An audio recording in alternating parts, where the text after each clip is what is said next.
Assalamualaikum warahmatullahi wabarakatuh.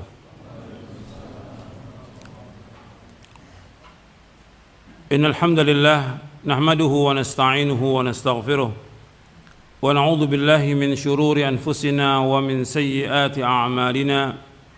May yahdihillahu fala mudilla lahu wa may yudlil fala hadiya lahu. Asyhadu an la ilaha illallah wahdahu la syarika lahu وأشهد أن محمدًا عبده ورسوله يا أيها الذين آمنوا اتقوا الله حق تقاته ولا تموتن إلا وأنتم مسلمون يا أيها الناس اتقوا ربكم الذي خلقكم من نفس واحدة وخلق منها زوجها وبث منهما رجالًا كثيرا ونساء واتقوا الله الذي تساءلون به والأرحام إن الله كان عليكم رقيبًا يا أيها الذين آمنوا اتقوا الله وقولوا قولا سديدا يصلح لكم أعمالكم ويغفر لكم ذنوبكم ومن يطع الله ورسوله فقد فاز فوزا عظيما أما بعد فإن أصدق الحديث كتاب الله وخير الهدي هدي محمد صلى الله عليه وعلى آله وسلم وشر الأمور محدثاتها وكل محدثة بدعة وكل بدعة ضلالة وكل ضلالة في النار. أيها الإخوة أعزكم الله. Alhamdulillah kita bersyukur kepada Allah SWT atas segala nikmat yang Allah karuniakan kepada kita, dan kita bersyukur atas semua nikmat yang Allah karuniakan kepada kita yang tidak terhingga nikmat itu. Tinggal kita berusaha sebagai seorang muslim, seorang muslimah melaksanakan perintah-perintah Allah, menjauhkan larangannya, yang akan membawa kebahagiaan manusia, yaitu dia beriman kepada Allah dan melaksanakan perintah Allah dan menjauhkan larangannya. Itu yang kita bahas dari kajian kita pada pekan yang lalu, dan sekarang kita akan lanjutkan. Kita masih belum selesai pembahasan tentang al-qadha wal qadar. Jadi kepada seluruh kaum muslimin dan muslimat yang mudah-mudahan dirahmati oleh Allah Ta'ala, kita akan lanjutkan kajian kita dari syarah Aqidah Ahlussunnah wal Jamaah, poin yang ke-40, iman kepada qadar baik dan buruk. Kita masih membahas tingkatan qadar yang ketiga, yaitu al-masyiah. Tingkatan qadar itu ada 4 tingkatan. Yang pertama al-ilmu, yang kedua al-kitabah, yang ketiga al-masyiah, yang keempat al-khalq. Yang pertama yaitu al-ilmu, bahwa Allah mengetahui segala sesuatu sebelum terjadinya dan apa yang terjadi pada masa yang akan datang, dan Allah mengetahui semua dan meliputi ilmunya Allah segala sesuatu. Enggak ada satupun yang terjadi di langit dan di bumi yang Allah tidak ketahui. Semuanya Allah mengetahui. Sampai daun-daun yang jatuh, yang kering, yang basah, biji yang tumbuh, Allah mengetahuinya. Ilmunya Allah meliputi segala sesuatu. Qad ahata bi kulli syai'in ilma.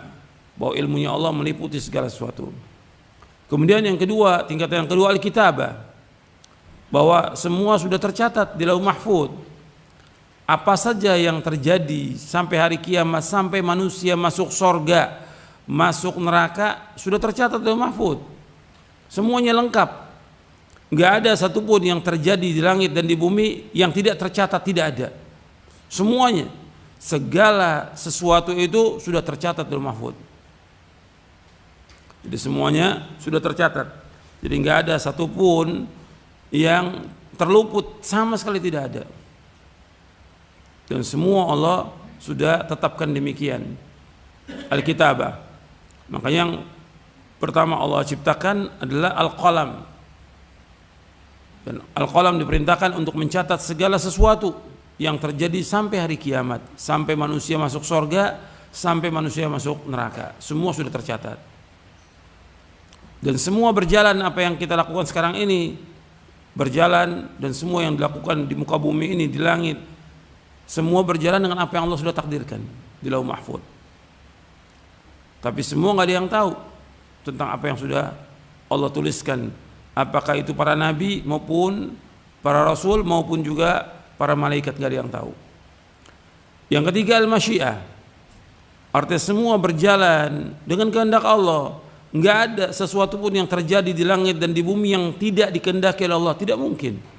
Semua berjalan dengan apa yang Allah kehendaki. Itu yang ketiga.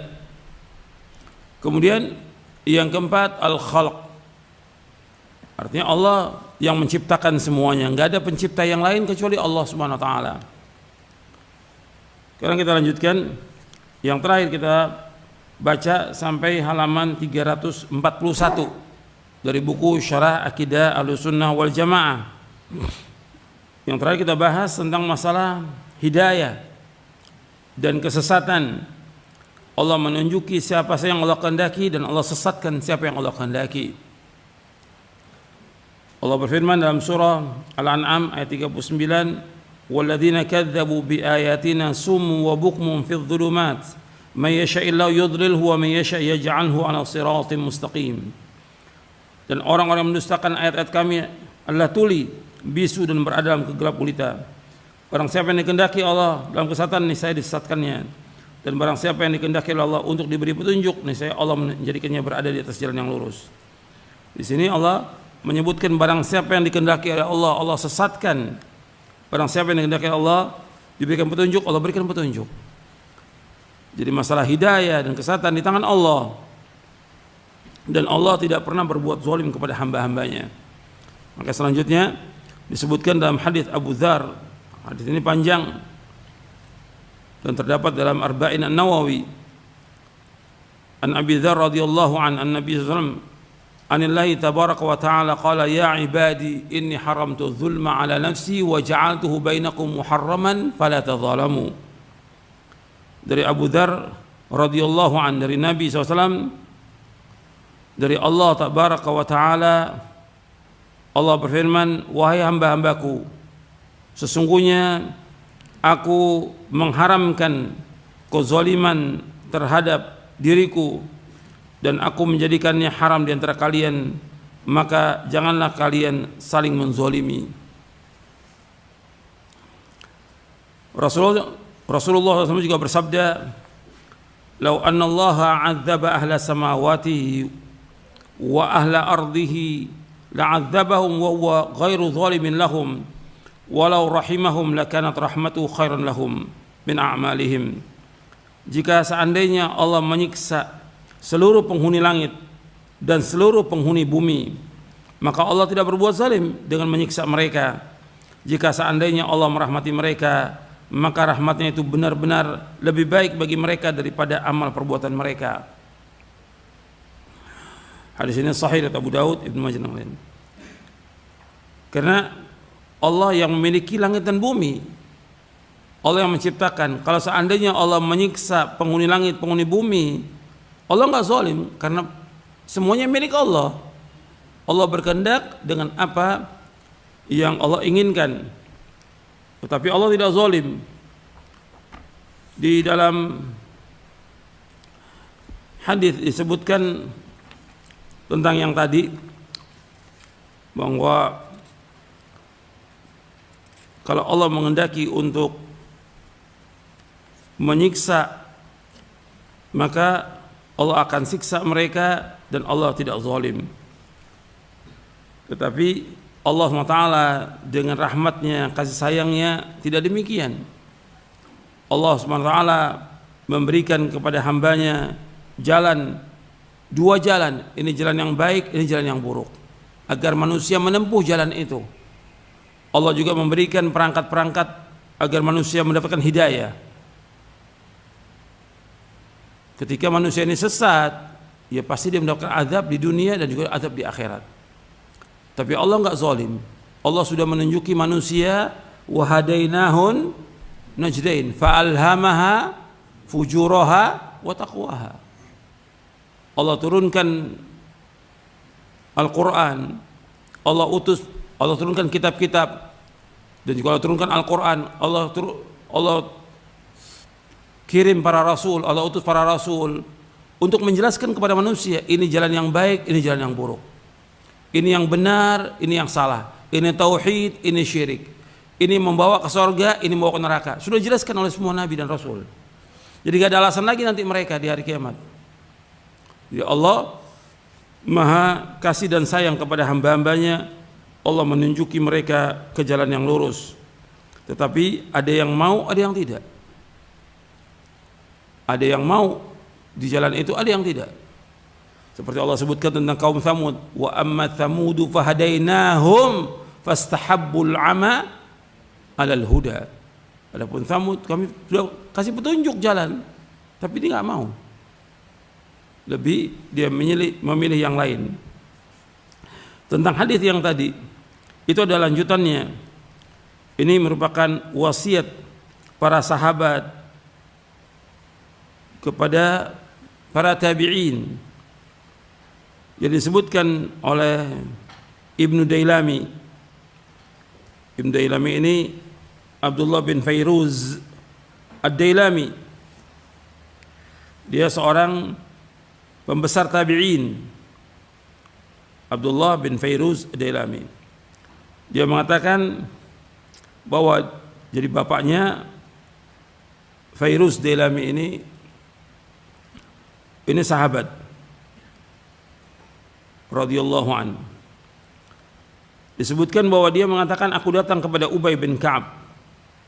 Lalu aku katakan kepadanya, ada suatu keraguan dalam diriku tentang masalah takdir. Maka tuturkanlah kepadaku suatu hadis dengan harapan semoga Allah menghilangkan keraguan tersebut dalam hatiku. Maka Ubay bin Ka'ab mengatakan, kata Ubay, telah berkata Rasulullah SAW, "Lau anna Allah 'adzaba ahla samawati wa ahla ardihi 'adzabahum wa huwa ghairu zalimin lahum. Walau rahimahum kanat rahmatuhu khairan lahum min a'malihim. Walau anfaqta mithla Uhudin dhahaba fi sabilillah ma qabilahu Allah minka hatta tu'mina bil qadari wa ta'lama anna ma asabaka lam yakun liyukhti'ak wa ma akhta'aka lam yakun liyusibak walau mutta 'ala ghairi hadza la dakhalta an-nara." Kata Ubay bin Ka'ab, ia berkata, telah bersabda Rasulullah SAW, seandainya Allah mengadab penduduk langit dan penduduk bumi, maka Allah mengadab mereka dan tidak menzalimi mereka. Seandainya Allah merahmati mereka, maka rahmatnya Allah lebih baik bagi mereka dibandingkan dengan amal-amal mereka.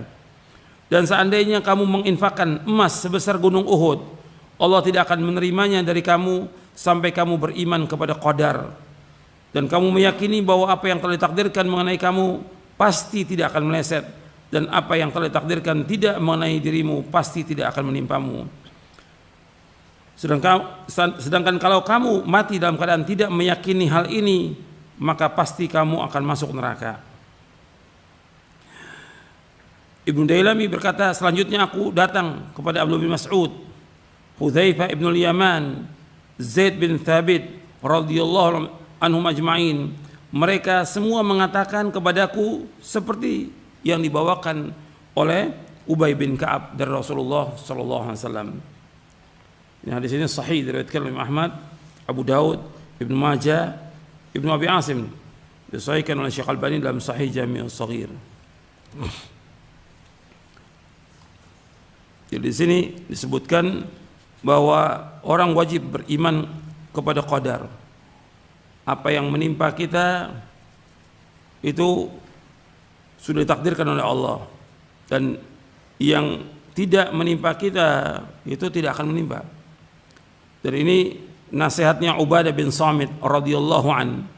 Ubadah bin Samit radhiyallahu an berkata kepada anaknya, ya bunayya, innaka lan tajida ta'mal iman hatta ta'lama ma anna ma asabaka lam yakun liyukhti'ak wa ma akhtaka lam yakun yusibak. Wahai anakku, sungguh engkau tidak akan merasakan hakikat lezatnya iman sebelum engkau meyakini bahwasanya apa yang telah ditakdirkan menimpa dirimu pasti tidak akan meleset, dan apa yang telah ditakdirkan tidak akan menimpa dirimu pasti tidak akan menimpamu. Dan ini wasiatnya Ubadah bin Samit.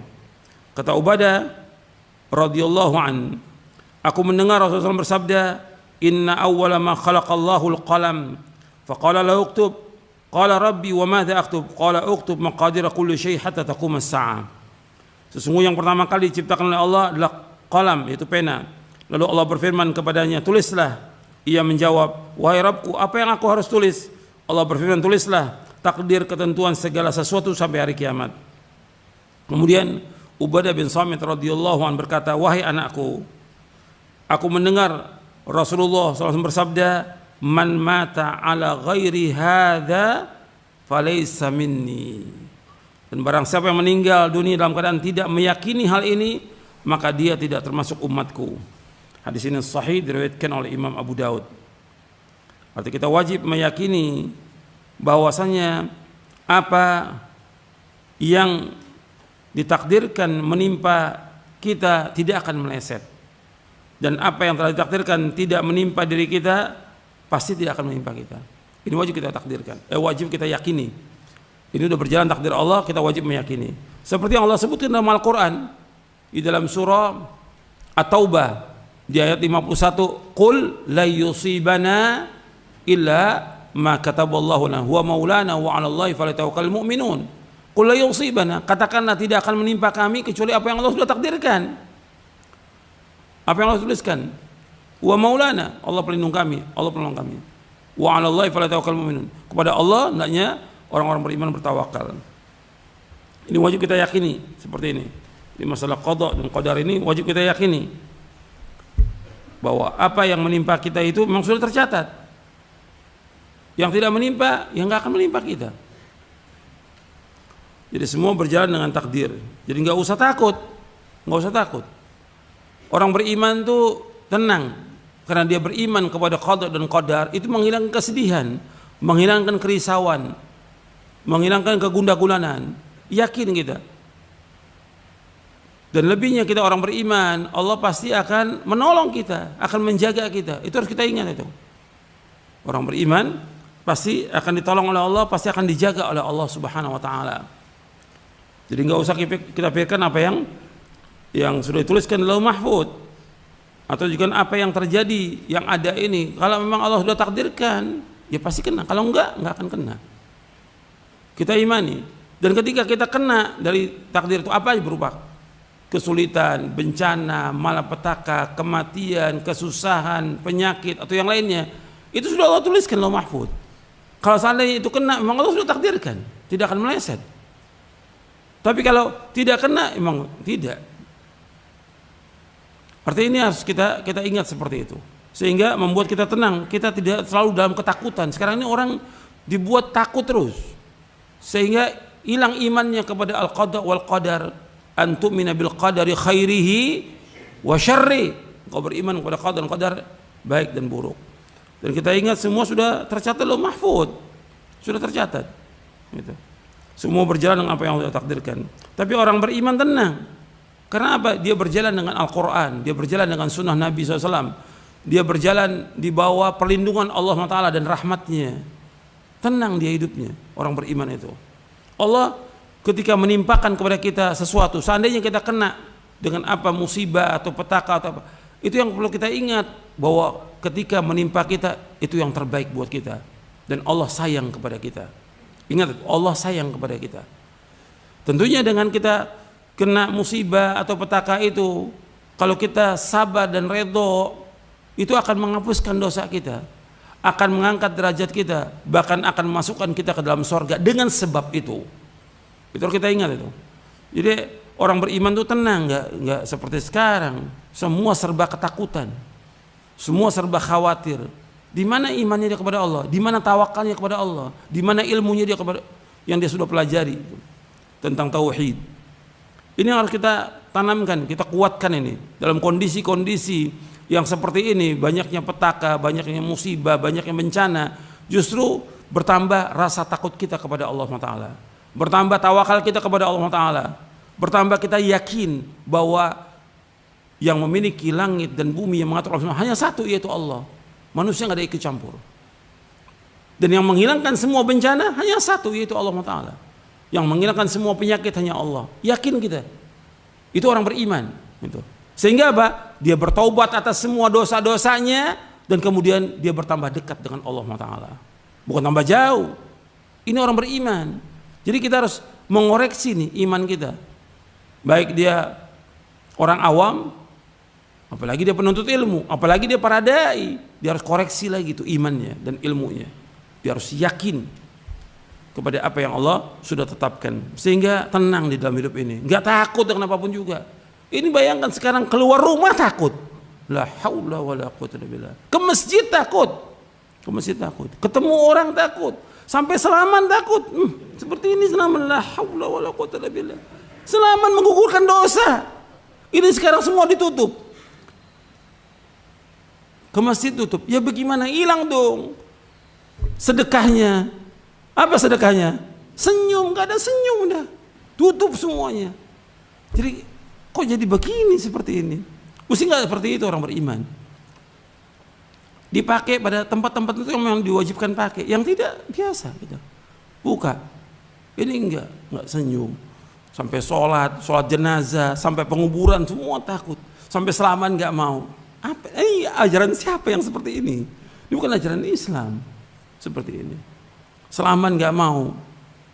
La haula wala quwwata illa billah. Allahul musta'an wa alaihi tuklan wa la haula wala quwwata illa billah.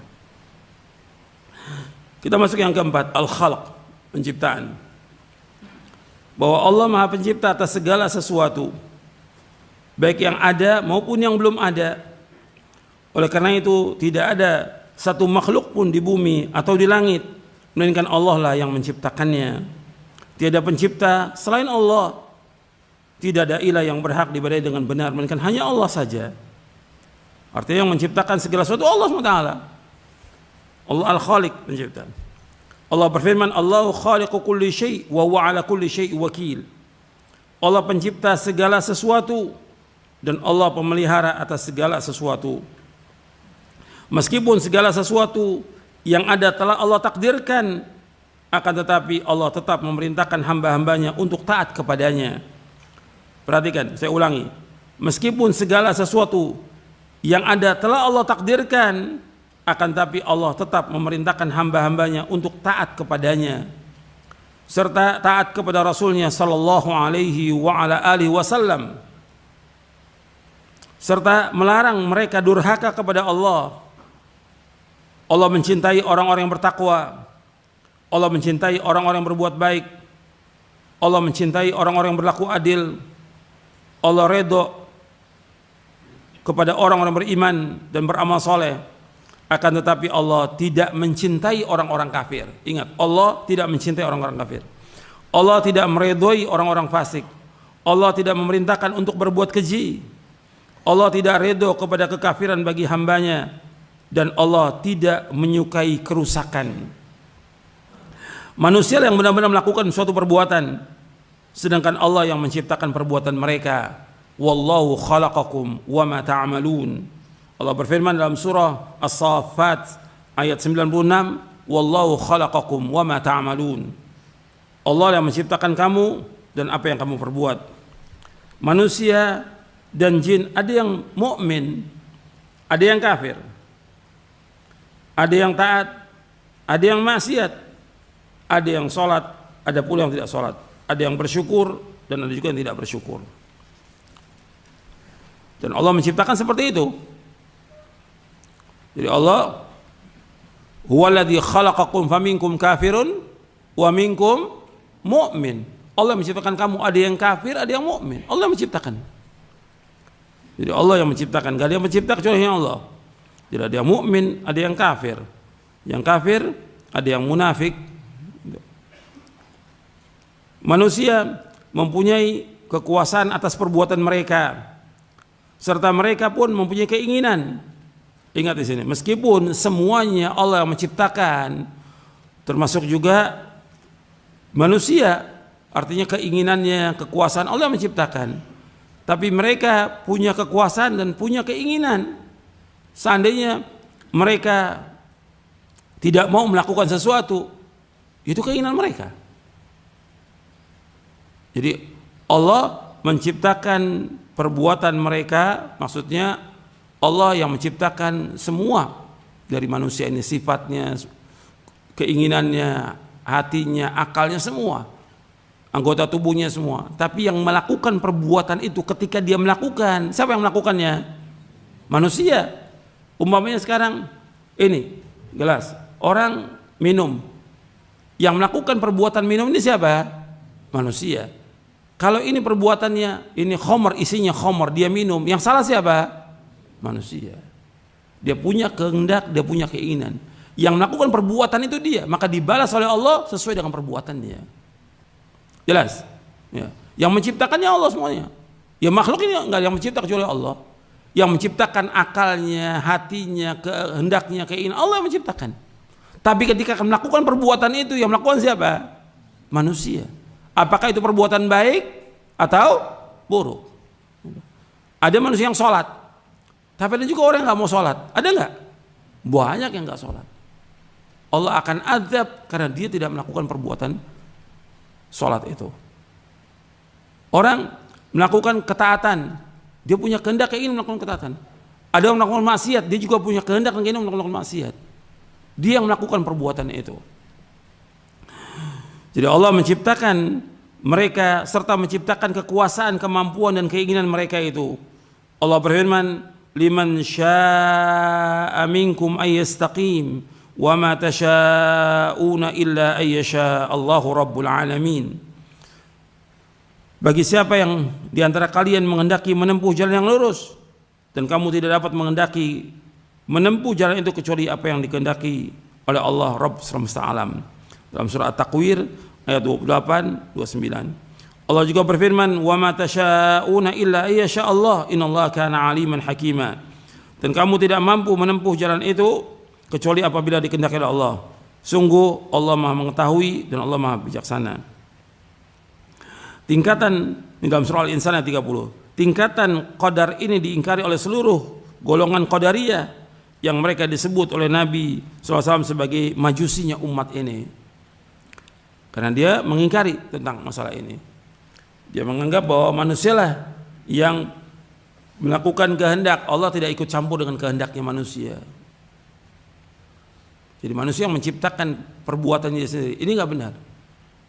Majusi mengimani dua pencipta. Satu pencipta kebaikan, satu pencipta kejelekan. Kalau berbuat kebaikan, berarti ini Allah kehendaki. Ketika berbuat kejelekan, berarti Allah tidak kehendaki. Berarti dua pencipta di sini. Paham? Itu yang dikatakan majusi. Semua yang mereka lakukan, perbuatan baik atau perbuatan jelek, semua berjalan dengan kehendak siapa? Allah. Tapi yang melakukan perbuatan itu siapa? Manusia. Enggak ada di langit dan di bumi berjalan tanpa kehendak Allah, enggak ada. Semua berjalan dengan Allah. Tapi ketika orang melakukan itu, dia yang punya keinginan untuk melakukan itu. Dia bisa nggak tinggalkan perbuatan maksiat itu? Bisa atau tidak? Bisa. Dia punya kemampuan dan punya keinginan untuk meninggalkan maksiat. Seperti yang tadi saya sebutkan. Ini ada susu umpamanya. Susu, ada khamr, ada air putih. Dia pilih khamr. Yang salah siapa? Mampu nggak dia untuk pilih susu atau air putih? Mampu nggak dia? Mampu dan dia punya keinginan. Dia yang melakukan perbuatan itu. Gitu. Jadi ini harus perhatikan bahwa yang melakukan perbuatan itu dia. Dia panggil hayya 'ala shalah, hayya 'ala shalah. Sebagian ke masjid, yang laki-laki wajib sholat berjamaah. Sebagian dengar nggak mau ke masjid. Yang salah siapa di situ? Dia. Dia punya kehendak nggak? Punya keinginan nggak? Kalau dia tidak mau, dia yang punya kehendak tidak mau untuk ke masjid. Yang berdosa siapa? Orang itu. Jadi perhatikan itu. Dia sendiri yang melakukan perbuatan itu. Ada hidangan. Ini ada babi, ada bangkai, ada yang halal. Dia pilih yang haram. Yang salah siapa? Dia yang melakukannya. Ada yang sudah jelas istrinya halal. Ini ada tempat perzinahan. Dia jalan ke tempat perzinahan. Yang salah siapa? Dia. Dia punya kehendak dan keinginan untuk melakukan itu. Dia diazab oleh Allah, disiksa oleh Allah dengan sebab perbuatan dosanya itu. Jadi ketika Qadariyah ini mengatakan tidak, untuk kejelekan, ya manusia menciptakan kejelekan itu. Tidak, tetap Allah menciptakan semuanya, tapi yang melakukan perbuatan adalah manusia. Nggak ada pencipta kecuali satu, hanya Allah. Seluruhnya diciptakan oleh Allah Ta'ala. Adapun Qadariyah dikatakan sebagai majusinya umat ini karena keyakinan pendapat mereka menyerupai agama majusi tentang adanya dua sumber, yaitu cahaya dan kegelapan. Mereka menyangka bahwa kebaikan berasal dari perbuatan cahaya, sedangkan kejelekan berasal dari kegelapan. Begitu pula Qadariyah, mereka menyandarkan kebaikan kepada Allah dan menyandarkan kejelekan kepada manusia dan syaitan. Padahal Allah menciptakan keduanya secara bersamaan. Tidak akan terjadi sesuatu dari keduanya melainkan dengan kehendak Allah. Keduanya disandarkan kepadanya tentang penciptaan dan kejadiannya, dan disandarkan kepada orang yang melakukannya sebagai perbuatan dan usaha manusia. Ada juga sebagian golongan yang berlebih-lebihan dalam masalah qadar ini, sampai-sampai mereka tidak mengakui adanya kekuasaan dan kebebasan dalam diri manusia, serta mereka menolak adanya hikmah serta maslahat dalam perbuatan dan ketentuan hukum Allah. Mereka yang seperti ini Jabariyah atau Jabriyah, berasal dari Jabr, terpaksa. Jadi menurut mereka bahwa semua dipaksa dan tidak ada kekuasaan dan tidak ada kebebasan dalam dirinya. Ini sesat. Orang manusia punya kehendak, punya keinginan. Kalau mereka mengatakan bahwa manusia dipaksa oleh Allah, ini sesat. Enggak dipaksa, manusia punya kehendak. Manusia punya kehendak, punya keinginan. Kan di sini sudah sebutkan liman syaa minkum ayastaqim. Dan Allah juga menyebutkan dalam ayat yang lain, faman syaa falyu'min wa man syaa falyakfur. Barang siapa yang berkehendak untuk iman, silakan dia beriman. Yang berkehendak untuk kafir, silakan dia kafir. Manusia punya kehendak, manusia punya keinginan. Kalau ini dia mengatakan bahwa kehendak manusia tidak ada, majbur. Ini sesat, ini Jabriyah, ini sesat. Kemudian jadi ada Qadariyah, ada Jabriyah, dua-duanya sesat ini. Iradah, keinginan, dan amar, perintah yang tercantum dalam Al-Quran dan Sunnah ada dua macam. Pertama, iradah kauniyah Qadariyah yang pengertiannya sama dengan masyiah, dan amar kauni Qadari. Jadi amar kauni Qadari. Jadi iradah kauniyah Qadariyah adalah kehendak yang berkenaan dengan takdir Allah terhadap alam semesta. Amar kauni Qadari yaitu perintah yang berkenaan dengan takdir Allah terhadap alam semesta ini. Kemudian yang kedua, iradah syar'iyah. Iradah syar'iyah yang berarti takdir yang disukai dan dicintai oleh Allah, dan amr syar'i. Jadi iradah syar'iyah adalah kehendak yang berkenaan dengan syariat atau apa yang dicintai oleh Allah dalam agama. Sedangkan amr syar'i yaitu perintah yang berhubungan dengan syariat, seperti perintah tentang sholat, zakat, puasa, dan lainnya. Jadi iradah kauniyah Qadariyah yang pengertiannya dengan masyiah ini pasti terjadi, pasti terjadi. Tapi iradah syariah berkaitan dengan apa yang Allah cintai, berkaitan dengan apa yang Allah cintai, seperti yang saya contohkan di sini, seperti sholat, puasa, zakat, berbuat baik kepada orang. Ini namanya iradah syariah yang Allah kehendaki, yang Allah inginkan. Tapi semua yang terjadi di langit dan di bumi ini berjalan dengan kehendak Allah. Ada yang Allah sukai, ada yang Allah tidak sukai. Tapi Allah kehendaki untuk maksud yang lain. Seperti diciptakannya iblis, tentunya ada maksud yang lain. Diciptakannya Fir'aun, diciptakannya orang kafir, tentu ada hikmahnya. Enggak mungkin sia-sia perbuatan itu, semua ada hikmah. Jadi Allah Subhanahu wa taala menciptakan itu semua ada hikmahnya. Seperti adanya iblis, adanya kita berlindung kepada Allah dari gangguannya iblis. Jadi hikmahnya banyak. Jadi ada yang Allah ciptakan tuh murad li dzatihi, yang dikehendaki zatnya. Ada juga murad li ghairihi. Nah, tentang iblis ini murad li ghairihi. Allah ciptakan tapi untuk maksud yang lain. Disebutkan oleh para ulama, sebenarnya Allah ciptakan semuanya itu murad li ghairihi. Dengan adanya iblis, adanya maksiat, ada yang lain, supaya manusia ini diuji oleh Allah Taala tentang imannya, dia benar atau tidak, jujur atau tidak, dan juga agar manusia bertaubat kepada Allah SWT, karena Allah menyukai orang-orang yang bertaubat. Kalau tidak ada maksiat, ya nggak ada taubat. Adanya maksiat agar manusia ini kembali kepada Allah, agar mereka bertaubat kepada Allah Taala. Kemudian juga dengan Allah ciptakannya ada maksiat segala macam, sehingga seorang hamba mengetahui bagaimana Allah menjaga dia, merahmati dia, sayang kepada dia. Kemudian juga dengan itu bagaimana dia takut atau tidak kepada Allah Taala. Dan masih banyak lagi yang lain yang disebutkan oleh para ulama, puluhan hikmah yang disebutkan dengan adanya iblis, adanya maksiat, ada yang lain. Tentunya Allah ciptakan dengan tujuan yang lain. Ini ada puluhan, nggak perlu saya bacakan semuanya. Dan juga agar manusia selalu istighfar kepada Allah, minta ampun kepada Allah dan mendekat kepada Allah. Ikhwani fiddin, azakumullah. Kita lanjutkan, ini belum selesai.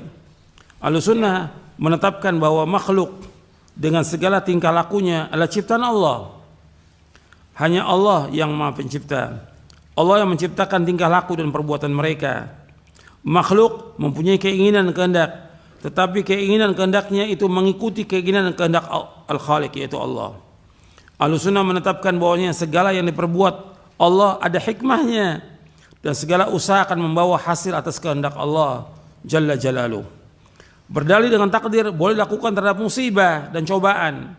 Berdalih dengan takdir boleh dilakukan terhadap musibah dan cobaan. Namun tidak boleh sekali-kali berdalih dengan takdir atas perbuatan dosa dan maksiat. Jadi berdalih dengan takdir boleh lakukan terhadap musibah. Umpamanya seperti sekarang adanya banjir, adanya gunung meletus, adanya longsor. Kita katakan ini musibah. Atau orang yang lahir dengan cacat, kita katakan musibah. Tapi nggak boleh orang berdalih dengan takdir dan perbuatan dosa maksiat. Umpamanya dia nggak sholat, takdir Allah. Nggak boleh. Dia mencuri, takdir Allah. Dia nggak pakai jilbab, takdir Allah. Nggak boleh. Atau dia berbuat maksiat yang lain, yang takdir Allah. Nggak boleh. Justru ketika dia berbuat dosa dan maksiat, kewajiban dia apa? Kewajiban apa? Taubat kepada Allah. Maka saya sebutkan di sini, orang-orang yang berbuat dosa dan maksiat wajib bertaubat dari perbuatan mereka yang tercela. Bukan bersandar dengan takdir, tapi wajib mereka bertaubat kepada Allah. Bersandar kepada usaha saja termasuk syirik. Bersandar kepada usaha saja termasuk syirik dalam tauhid. Artinya dia bersandar kepada usaha. Tetap usaha yang dilakukan tidak lepas dari apa? Dari apa? Kehendak Allah, tidak lepas daripada pertolongan Allah. Ketika dia dengan usaha dia saja menafikan kehendak Allah, ini syirik. Ya. Sedangkan meninggalkan usaha sama sekali berarti menolak ajaran agama. Tetap harus kita berusaha. Nggak bisa kita diam aja. Berusaha. Orang yang mendapatkan kebaikan, ingin mendapatkan sorga, ya harus usaha dia harus belajar, dia harus bersungguh-sungguh belajar, dia harus mengamalkan agama Islam, dia harus taat, menjauhkan maksiat, harus ada usaha. Jadi orang meninggalkan usaha sama sekali berarti dia menolak ajaran agama. Pendapat yang menyatakan bahwa usaha tidak ada pengaruh dan hasilnya merupakan pendapat yang bertentangan dengan ajaran agama dan akal. Sebab tawakal kepada Allah Subhanahu wa taala tidak berarti meninggalkan usaha. Tetap dia harus tawakal kepada Allah, tapi juga harus usaha dan mengambil sebab. Imam Abu Ja'far At-Tahawi rahimahullah yang wafat tahun 321 Hijriah, dia berkata, takdir adalah rahasia Allah yang tidak dapat diketahui oleh hambanya. Tidak dapat diselidiki baik oleh malaikat yang dekat dengannya, dengan Allah, ataupun nabi yang diutus oleh Allah. Memberat-beratkan diri untuk menyelidiki hal itu adalah jalan menuju kehinaan, terhalangnya ilmu dan membawa kepada sikap melewati batas dan penyelewengan. Waspada dan berhati-hatilah terhadap seluruh pendapat, pemikiran dan bisikan-bisikan yang jelek tentang takdir tersebut. Sesungguhnya Allah Jalla Jalaluh telah menutup ilmu tentang takdirnya agar tidak diketahui oleh makhluknya dan melarang mereka untuk mencoba menggapainya, Sebagaimana Allah berfirman dalam surah Al-Anbiya ayat 23, la yus'alu amma yaf'alu wa hum yus'alun. Dan Allah tidak ditanya tentang apa yang dikerjakan, tetapi mereka yang akan ditanya. Barang siapa yang bertanya, kenapa Allah melakukannya? Kenapa Allah berbuat begini? Maka sungguh ia telah menolak hukum dari Al-Quran. Dan barang siapa yang menolak hukum Al-Quran, maka ia termasuk orang kafir. Jadi nggak boleh bertanya, kenapa Allah ciptakan ini? Kenapa Allah berbuat begini? Kenapa Allah takdirkan begini? Nggak boleh bertanya. Kita wajib mengimani semuanya. Manusia tidak boleh bertanya, mengapa Allah berbuat begini? Kenapa Allah takdirkan begini dan begitu? Kewajiban manusia mengimani takdir yang baik dan buruk, dan wajib mereka mengamalkan apa yang diperintahkan oleh Allah Subhanahu wa taala dan Rasulnya sallallahu alaihi wasallam dan menjauhi larangannya. Manusia akan ditanya tentang apa yang mereka amalkan. Allah berfirman dalam surah Al-Hijr ayat 92 93, "Fa warabbika lanas'alannahum ajma'in 'amma kanu ya'malun." Maka demi Rabbmu kami pasti akan menanyai mereka semua tentang apa yang telah mereka kerjakan dahulu. Kewajiban seorang mukmin adalah beriman kepada takdir baik dan buruk dan wajib beramal sesuai syariat Nabi Muhammad SAW. Perhatikan tuh, ini ada 2 poin. Perhatikan di sini. Kewajiban seorang mukmin adalah beriman kepada takdir baik dan buruk. Itu yang pertama. Yang kedua, wajib seorang mukmin beramal sesuai syariat Nabi Muhammad SAW. Ini 2 poin penting ini. Yaitu kewajiban seorang mukmin adalah beriman kepada takdir baik dan buruk. Yang kedua, dia wajib beramal sesuai dengan syariat Nabi Muhammad SAW. Rasulullah bersabda, "I'malu fakullun muyassarun lima khuliqa lahu." Beramallah kalian karena semua sudah dimudahkan menurut apa yang Allah ciptakan baginya. Kewajiban kita mengamalkan. Dan Nabi menjelaskan ini, hadis ini sahih dari Bukhari, Muslim dan sahabat Ali bin Abi Thalib, ketika ada orang bertanya kepada Nabi SAW, kita ini sekarang melakukan perbuatan ini, menurut yang kita lakukan sekarang ini baru Allah takdirkan, atau kita beramal sekarang ini melaksanakan apa yang Allah sudah tulis di Lauh Mahfuz? Kata Nabi, kita sekarang ini melakukan apa saja amal ini dan perbuatan ini Allah sudah tulis di Lauh Mahfuz. Lantas buat apa kita beramal? Nabi memberikan jalan kepada mereka, yaitu kata Nabi SAW, "I'malu faqul muyassarun lima khuliqa lahu." Beramal kalian karena semua sudah dimudahkan menurut apa yang Allah sudah takdirkan baginya. Jadi kewajiban kita yang pertama apa? Kewajiban kita yang pertama apa? Iman. Yang kedua, beramal. Itu yang penting. Tentang memikirkan apa yang ditakdirkan, itu tidak boleh dan kita nggak akan mampu. Seperti yang disebutkan tadi oleh Imam Abu Ja'far At-Tahawi rahimahullah. Akal kita nggak mampu. Makanya disebutkan dalam hadis Nabi SAW yang sahih yang diriwayatkan oleh Imam Tabrani dalam Mu'jamul Kabir dari sahabat Abdullah bin Mas'ud radhiyallahu an. Nabi bersabda sallallahu alaihi wasallam, "Idza dzukira ashabi fa'amsiku wa idza dzukira an-nujumu fa'amsiku wa idza dzukira al-qadaru fa'amsiku." Kata Nabi SAW, apabila disebutkan tentang para sahabatku, artinya tentang kejelekan para sahabatku, kalian diam. Apabila disebutkan tentang ilmu perbintangan, kalian diam. Apabila disebutkan tentang qadar, hendaklah kalian diam. Hadis ini disahihkan oleh Syekh Albani rahimahullah dalam kitabnya Sahih Jami' Shaghir dan silsilah ahadits as-sahihah di juz yang pertama. Hadis ini diriwayatkan oleh Imam Tabrani dalam Mu'jamul Kabir dari sahabat Mas'ud dan juga diriwayatkan oleh yang lainnya dari sahabat Ibnu Umar.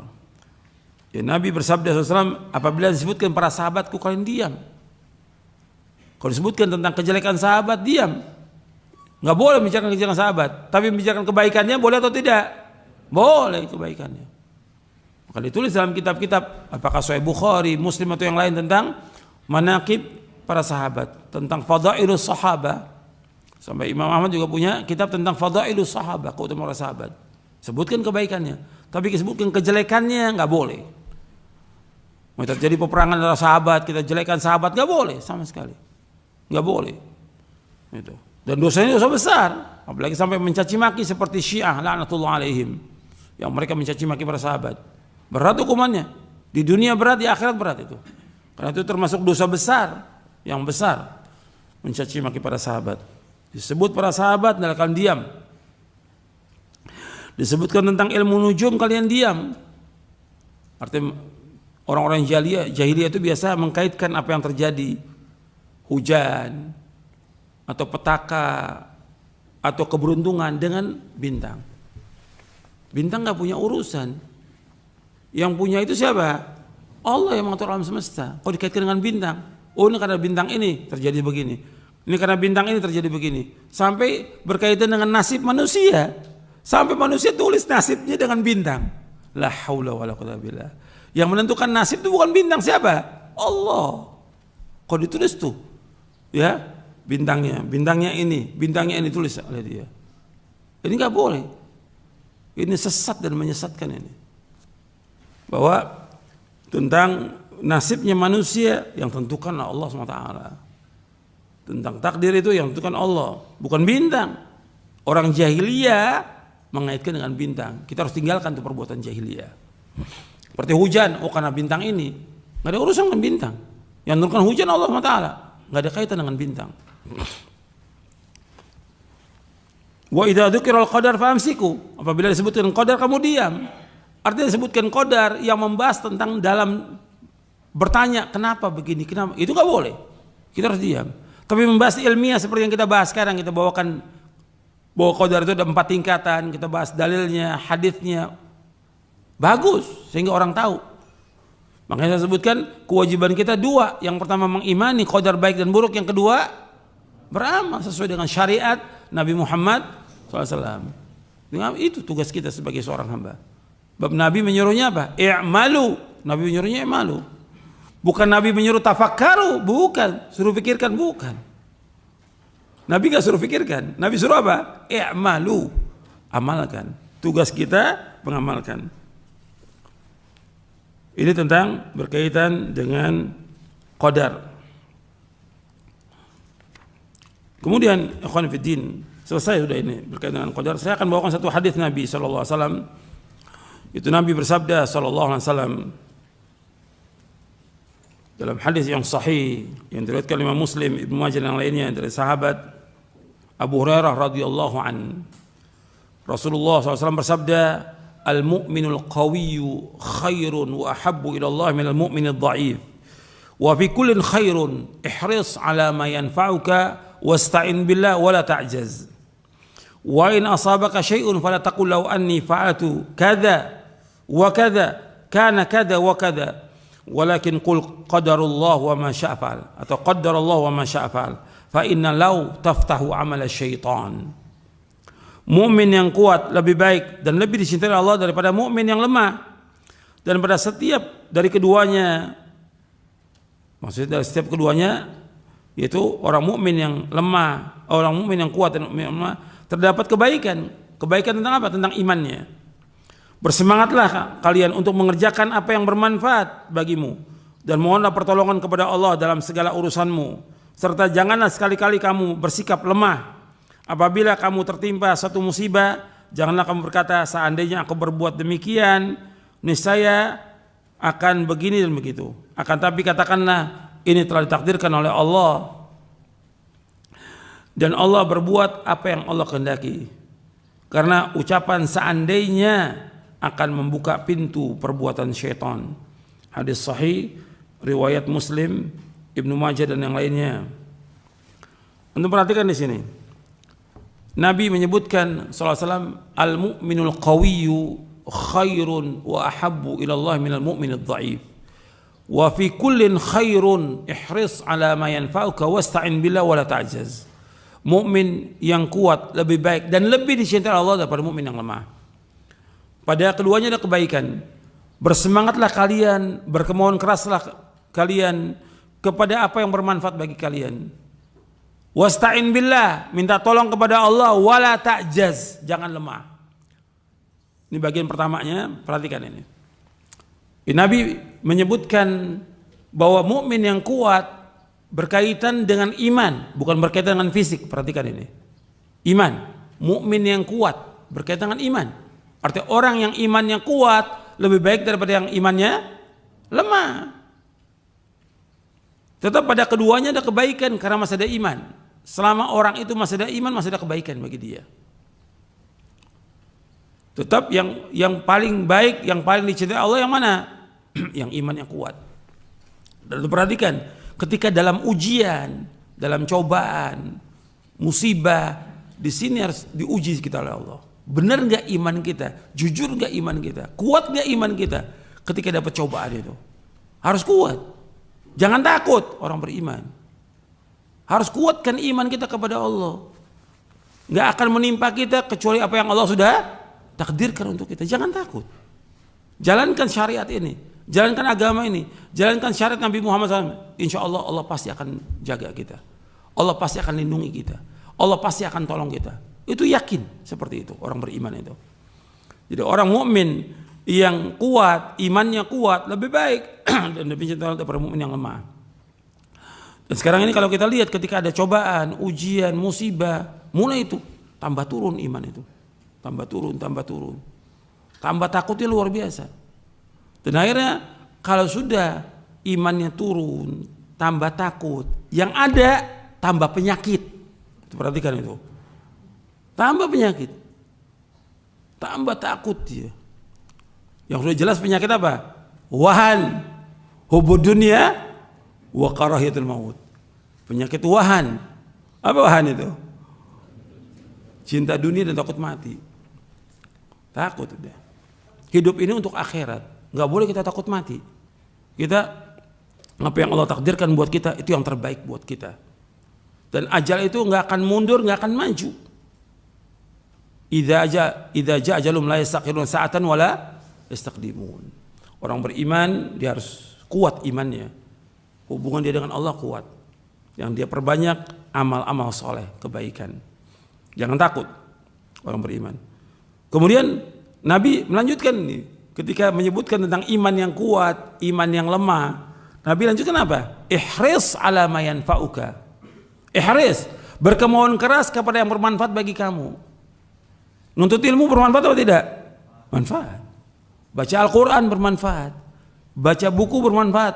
Baca kitab bermanfaat. Sholat berjamaah manfaat atau tidak? Manfaat. Perhatikan itu. Ihris ala ma yanfa'uka. Berkemauan keras kepada yang bermanfaat bagi kamu. Bersedekah, menolong orang yang susah, orang yang miskin, membantu mereka. Ini manfaat.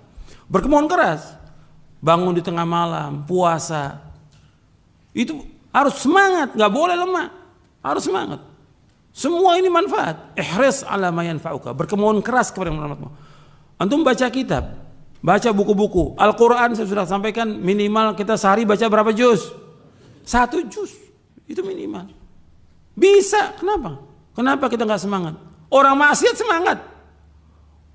Orang kerja ngejar dunia semangat. Dari sebelum subuh berangkat, pulang malam dia untuk ngejar dunia. Kita harus semangat dalam ibadah kepada Allah. Yang kita cari apa? Sorga yang kita cari. Semangat harus. Ihris ala ma yanfa'uka. Kemudian jangan bergantung pada usaha kita, pikiran kita. Tapi itu wasta'in billah, minta tolong pada Allah. Gak mungkin kita bisa melaksanakan ibadah kepada Allah kecuali pertolongan Allah. Gak mungkin kita bisa nuntut ilmu kecuali pertolongan Allah. Gak mungkin kita bisa menghafal kecuali pertolongan Allah. Gak mungkin kita bisa melaksanakan ketaatan kecuali pertolongan Allah. Gak mungkin kita bisa bangun tengah malam kecuali pertolongan Allah.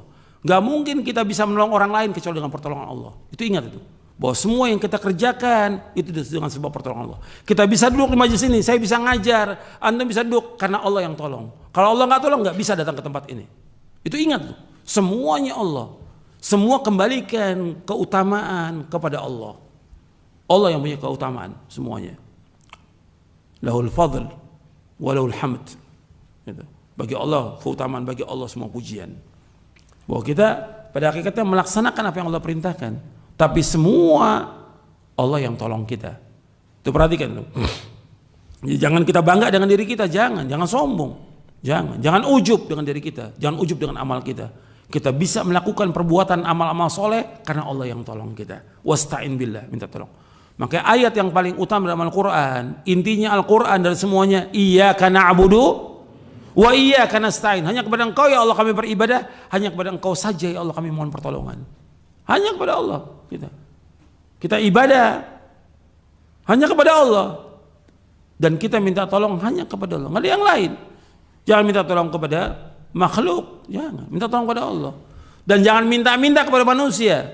Makanya Nabi mengarahkan ke Ibnu Abbas radhiyallahu an, mendidik Ibnu Abbas, idza sa'alta fas'alillah wa idza sta'anta fasta'in billah. Apabila engkau minta hanya kepada Allah saja. Apabila engkau minta tolong hanya kepada Allah. Ini orang beriman. Jangan mengharap pada manusia, jangan minta-minta pada manusia, jangan. Haram hukumnya. Ini sudah banyak sekarang orang-orang yang minta-minta kepada manusia. Jangan, minta kepada Allah. Ini tauhid, ini tauhid. Ini pelajaran tentang tauhid yang harus dia ulangi lagi. Kemudian wala ta'jaz, jangan lemah. Gak boleh orang beriman itu lemah. Oh, saya nggak mampu untuk melakukan. Mampu, insya Allah. Saya baca 1 juz nggak mampu, insya Allah. Bisa. Kenapa nggak luangkan waktu untuk baca? Kalau baca HP bisa tuh, SMS, WA baca, berapa jam itu baca? Kok Quran nggak bisa dibaca satu juz? Kenapa nggak bisa? Al-Quran nggak bisa dibaca. Baca HP bisa, WA bisa, SMS bisa, yang lain bisa. Kenapa baca Quran nggak bisa 1 juz sehari? Kenapa nggak bisa baca tafsirnya? Kenapa nggak bisa baca terjemahnya? Kenapa nggak bisa? Bisa, nggak boleh lemah kita. Oh, saya nggak mampu, saya nggak bisa. Bisa, harus bisa. Orang beriman tuh harus semangat dia. Nggak boleh lemah, orang beriman tidak boleh lemah, nggak boleh malas. Karena Nabi berlindung pada Allah. Allahumma inni a'udzubika minal ajzi wal kasali wal jubni wal bukhli wal harami wa adzabil qabr. Allahumma ati nafsi taqwaha wa zakkiha anta khairu man zakkaha anta wali wa maulaha. Allahumma inni a'udzubika min ilmin la yanfa' wa min qalbin la yakhsha' wa min nafsin la tashba' wa min da'watin laysa jawla. Ada dalam buku doa dan wirid. Ya Allah, aku berlindung pada Engkau dari sifat lemah, sifat malas, sifat pengecut, penakut, sifat bakhil. Dan aku berlindung pada Engkau dari umur pikun. Dan aku berlindung pada Engkau dari azab kubur. Ya Allah, berikanlah kepada hatiku ketakwaannya. Bersihkan hatiku ya Allah, karena Engkaulah yang dapat membersihkannya. Engkaulah penolongnya, Engkaulah pelindungnya. Ya Allah, aku berlindung pada Engkau dari ilmu yang tidak bermanfaat, dari hati yang tidak pernah khusyuk, dari nafsu yang tidak pernah puas, dan dari doa yang tidak dikabulkan. Hadis sahih dari Imam Muslim dan Nasai. Ya, perhatikan ini. Jadi kita berkemauan keras, minta tolong pada Allah, jangan apa? Jangan lemah. Jangan lemah, jangan malas, jangan. Kemudian kita lanjutkan potongan yang kedua. Wa in asabaka syai'un fala taqul law anni fa'altu kadza wa kadza kana kadza wa kadza walakin qul qadarullah ma syaa fa'al fa inna law taftahu min syaitan.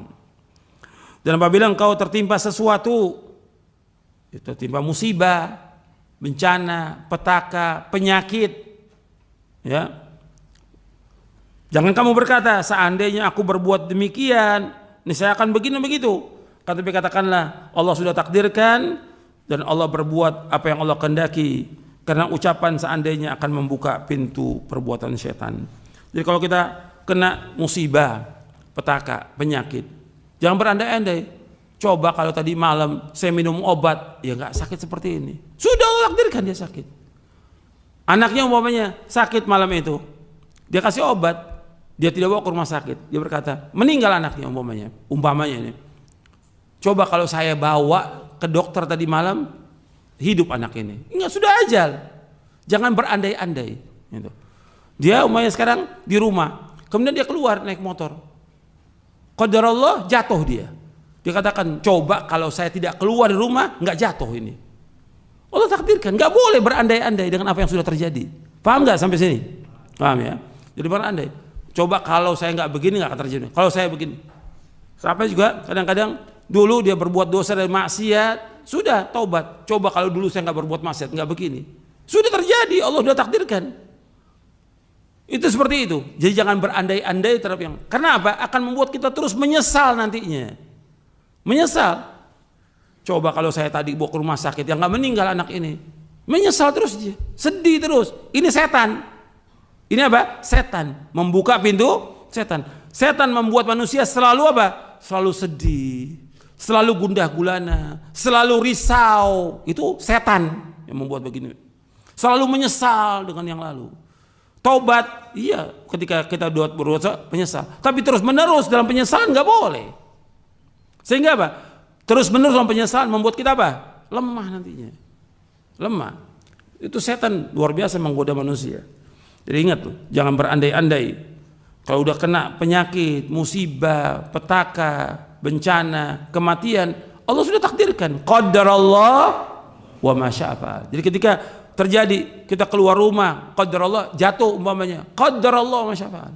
Yang berandai, coba saya nggak keluar rumah, nggak jatuh. Sudah terjadi. Gitu. Jadi qadarallah wa ma syaa fa'al. Ucapkan, Allah sudah takdirkan dan Allah berbuat menurut apa yang Allah kehendaki. Karena apa? Karena Allah membuka pintu setan.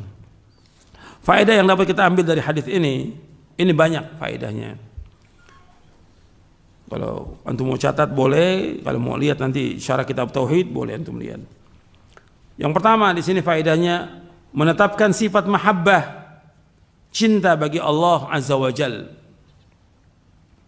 sesuai dengan keagungannya. Jadi menetapkan sifat mahabbah, sifat cinta bagi Allah sesuai dengan keagungannya. Jadi beda di sini antara sifat cinta Allah dengan sifat cinta makhluk beda, karena nggak sama Allah dengan makhluknya selama-lamanya.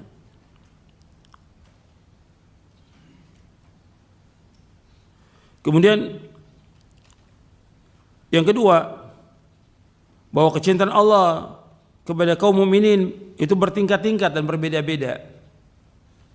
Kecintaan Allah kepada kaum mukminin itu bertingkat-tingkat dan berbeda-beda.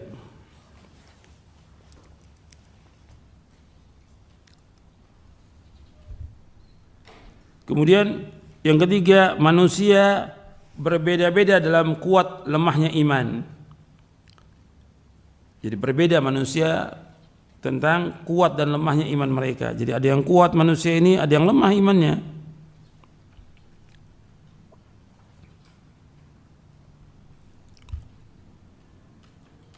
Yang keempat, iman adalah perkataan dan perbuatan. Iman adalah perkataan dan perbuatan. Bertambah dengan ketaatan dan berkurang dengan sebab perbuatan dosa dan maksiat.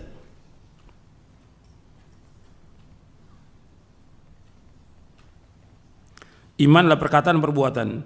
Bertambah dengan ketaatan dan berkurang dengan sebab perbuatan dosa dan maksiat.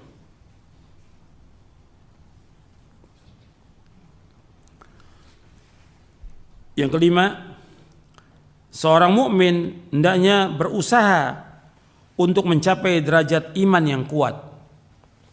Seorang mukmin hendaknya berusaha untuk mencapai derajat keimanan yang kuat. Jadi harus ada usaha dia. Karena Allah mencintai iman yang kuat, dia harus usaha. Seorang mukmin hendaknya berusaha mencapai derajat keimanan yang kuat. Yang keenam, kuat dan lemahnya iman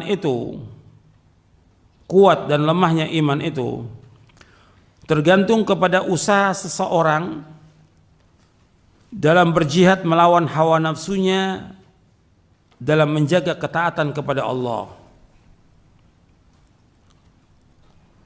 Kuat dan lemahnya iman itu tergantung kepada usaha seseorang dalam berjihad melawan hawa nafsunya dalam menjaga ketaatan kepada Allah.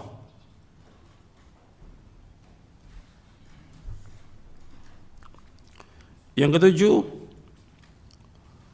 wajib atas orang beriman bersemangat dalam mengerjakan hal yang bermanfaat. Wajib atas orang beriman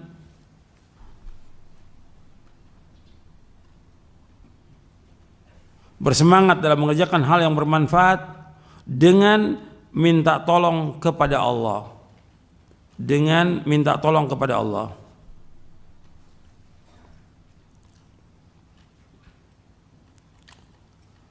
Yang kedelapan, kebahagiaan seseorang terletak dalam semangatnya. Kebahagiaan seseorang terletak dalam semangatnya untuk mengerjakan hal-hal yang bermanfaat untuk dunia dan akhiratnya. Kebahagiaan seseorang terletak dalam semangatnya untuk mengerjakan hal-hal yang bermanfaat untuk dunia dan akhiratnya.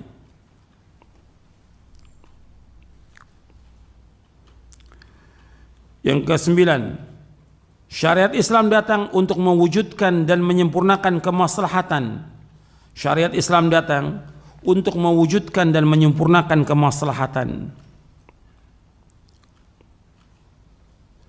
Jadi syariat Islam datang untuk mewujudkan dan menyempurnakan kemaslahatan, serta mengurangi dan menghilangkan kerusakan. Serta mengurangi dan menghilangkan kerusakan.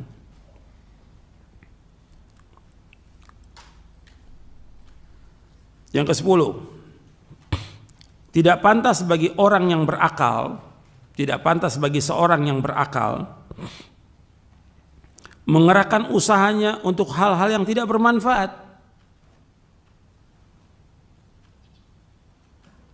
Tidak pantas bagi seorang yang berakal mengerahkan usahanya untuk hal-hal yang tidak bermanfaat.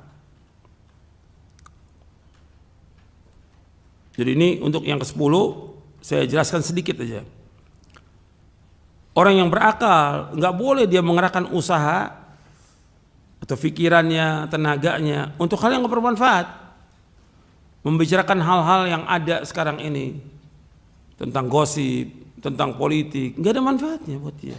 Habis waktunya dia. Atau dia baca atau nonton berita-berita yang baru, nggak ada manfaatnya buat dia. Atau demo, nggak ada manfaatnya buat dia. Membicarakan politik atau masuk di medan politik, nggak ada manfaat buat dia. Karena masalah apa ini? Masalah keduniaan yang kecil, yang rendah. Gitu. Dan juga masalah ketamakan manusia kepada dunia, nggak ada manfaatnya buat dia. Jadi ingat tuh, orang yang berakal kerahkan usaha untuk yang bermanfaat. Kalau bermanfaat dikerjakan, kalau enggak jangan. Kan Nabi bersabda SAW, min husni islamil mar'i tarkuhu ma la ya'ni. Kebaikan Islam seorang meninggalkan apa yang tidak bermanfaat. Apa aja? Bentuknya omongan, bentuknya tulisan, bentuknya pekerjaan, bentuknya permainan, atau apa yang enggak bermanfaat tinggalkan. Tinggalkan. Itu orang berakal harus mengerjakan. Kita hidup untuk akhirat. Waktu kita berharga akan ditanya Allah di hari kiamat. Setiap detik kita, setiap menit kita, setiap langkah kita harus membuahkan manfaat dan mendapatkan ganjaran pahala. Jangan berbuat dosa. Itu perhatikan orang beriman seperti itu. Yang ke-11, hendaknya seorang bersabar dan menguatkan kesabaran. Hendaknya seorang itu bersabar dan menguatkan kesabaran. Sebab hidup ini ujian, cobaan. Cobaan, ujian dihadapi dengan apa? Dengan sabar. Ini sudah kita bahas hadisnya tentang syukur dan sabar. Orang ini bersabar ketika dapat cobaan, ujian, musibah, sabar. Jadi sabar itu sampai kapan? Sampai mati. Kan sabar itu artinya sabar dalam ketaatan. Apa ketaatan itu berhenti? Enggak, terus sampai mati. Sabar dalam menjauhkan perbuatan dosa dan maksiat sampai kapan? Sampai mati. Yang ketiga, sabar dalam apa? Dalam menghadapi cobaan, ujian yang pahit. Kan 3 itu kata Ibnu Qayyim. Sabar tuh. Sabar dalam ketaatan, ketaatan kan terus sampai mati.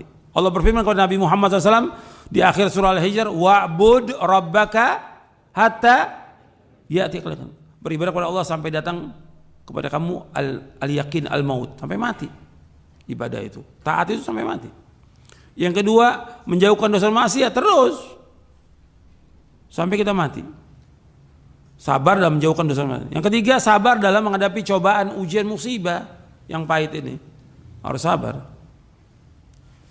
Kemudian yang ke-12, dan Allah sebutkan tentang sabar ini dalam surah Ali Imran ayat yang terakhir, ayat 200. Ya ayyuhalladzina amanu sabiru wa sabiru wa rabitu wa taqullaha lakum tuflihun. Yang ke-12, penyesalan terhadap sesuatu yang telah terluput tidak akan dapat mengembalikannya. Penyesalan terhadap sesuatu yang telah terluput tidak akan dapat mengembalikannya. Jadi kita menyesal dengan apa yang dulu, yang berlalu, nggak manfaat. Yang ke-13, Penyesalan atas sesuatu yang luput termasuk jeratan setan. Penyesalan atas sesuatu yang luput termasuk jeratan setan. Penyesalan atas sesuatu yang terluput adalah termasuk jeratan setan. Yang ke-14, seorang muslim yang ditimpa sesuatu yang ia tidak sukai, seorang muslim yang ditimpa sesuatu yang tidak disukai, maka hendaklah dia mengatakan qadarullah wa ma syaa fa'al, atau qadarallah wa ma syaa fa'al. Ini Allah sudah takdirkan dan Allah berbuat apa yang Allah kehendaki. Jadi tertimpa sesuatu yang tidak disukai, ya, kita mengucapkan qadarullah wa ma syaa fa'al. Yang ke-15, wajib beriman kepada qada dan qadar, baik dan buruk.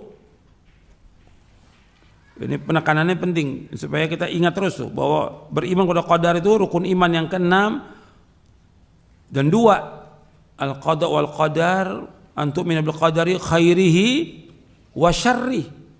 Bukan yang baik, yang buruk juga kita imani. Yang ke-16, bahwa setan mempunyai pengaruh terhadap manusia. Setan punya pengaruh terhadap manusia. Betul-betul setan itu menggoda, nggak pernah berhenti menggoda manusia. Kemudian yang ke-17, menetapkan adanya masyiah bagi Allah. Qadarallah wa ma syaa fa'al. Yang ke-18, melaksanakan sebab atau usaha tidak bertentangan dengan tawakal. Melaksanakan sebab atau usaha tidak bertentangan dengan tawakal. Jadi orang yang sakit, dia terus mengharap kesembuhan dari Allah, tapi dia harus ada usaha. Sebab untuk sembuh bagaimana? Untuk sembuh gimana kalau sakit? Ya berobat. Jadi ada usaha, ada sebab yang dilakukan, dan itu tidak bertentangan dengan tawakal. Tetap dia tawakal kepada Allah, tapi harus ada usaha supaya dia bisa sembuh. Dia tidak paham tentang agama, dia harus apa? Belajar. Di samping dia tetap meminta kepada Allah agar diberikan ilmu yang bermanfaat, dan seterusnya begitu.